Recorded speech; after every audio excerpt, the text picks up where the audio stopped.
আচ্ছা, একবার ভাবুন তো, এমন একটা সভ্যতার কথা যেটা কিনা হাজার হাজার বছর ধরে ইতিহাসের পাতা থেকে একেবারে উধাও হয়ে গিয়েছিল।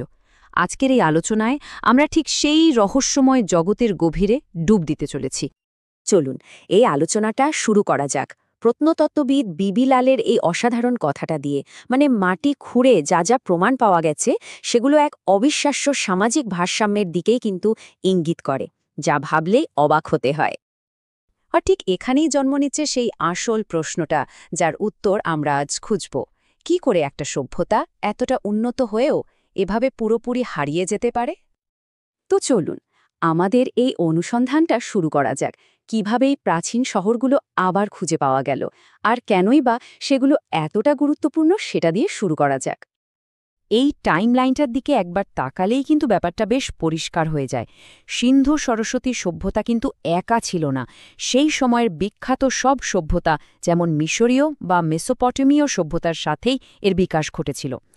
সময়ের হিসেবে এটা পৃথিবীর প্রাচীনতম সভ্যতাগুলোর মধ্যেই একটা। আচ্ছা, তাহলে প্রথম সূত্রগুলো আমরা কোথায় খুঁজব? উত্তরটা লুকিয়ে আছে তাদের অবিশ্বাস্য নগর পরিকল্পনার মধ্যে। এই বৈশিষ্ট্যগুলো কিন্তু কোনো সাধারণ ব্যাপার নয়, এক কথায় অসাধারণ। ভাবুন একবার, আজ থেকে প্রায় ৪,৫০০ বছর আগে তারা শহর বানাচ্ছে গ্রিড সিস্টেমে, দাবার ছকের মতো একদম সোজা, একে অপরকে ছেদ করা রাস্তা। আর প্রত্যেকটা রাস্তা একদম উত্তর দক্ষিণ বা পূর্ব পশ্চিমে মুখ করে তৈরি। ধনী হোক বা গরিব, সবার বাড়ির জন্য একই রকম উন্নত মানের পোড়া ইট ব্যবহার করা হয়েছে। আর তাদের পয়ঃনিষ্কাশন ব্যবস্থা, সেটা তো আজকের দিনের অনেক আধুনিক শহরকেও রীতিমতো চ্যালেঞ্জ জানাতে পারে।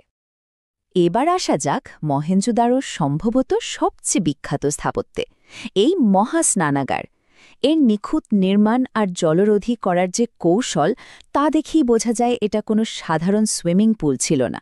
তাছাড়া বেশিরভাগ বাড়িতেই তো নিজস্ব স্নানাগার ছিল, তাই বিশেষজ্ঞরা মনে করেন এটা সম্ভবত কোনো বিশেষ সামাজিক বা ধর্মীয় অনুষ্ঠানের জন্য ব্যবহার করা হতো। এটাই তো সবচেয়ে বড় প্রশ্ন। এমন পরিকল্পিত শহর, এত নিখুঁত নির্মাণ, এগুলো চালাতে গেলে নিশ্চয়ই একটা খুব শক্তিশালী আর সংগঠিত শাসন ব্যবস্থা ছিল। কিন্তু কারা ছিলেন সেই শাসকরা? কোনো রাজা, পুরোহিত, নাকি বণিকদের কোনো সভা? সত্যি বলতে কি, এর সঠিক উত্তরটা আজও কিন্তু আমাদের অজানা। তো এত বড় একটা সভ্যতা নিজেদের টিকিয়ে রেখেছিল কিভাবে? এর সাফল্যের পেছনে ছিল দুটো মূল চালিকা শক্তি: অবিশ্বাস্য জলব্যবস্থাপনা আর এক বিশাল বাণিজ্যিক নেটওয়ার্ক। হরপ্পানরা যে জলের মূল্য কতটা বুঝত, তার সেরা উদাহরণ হল তাদের জল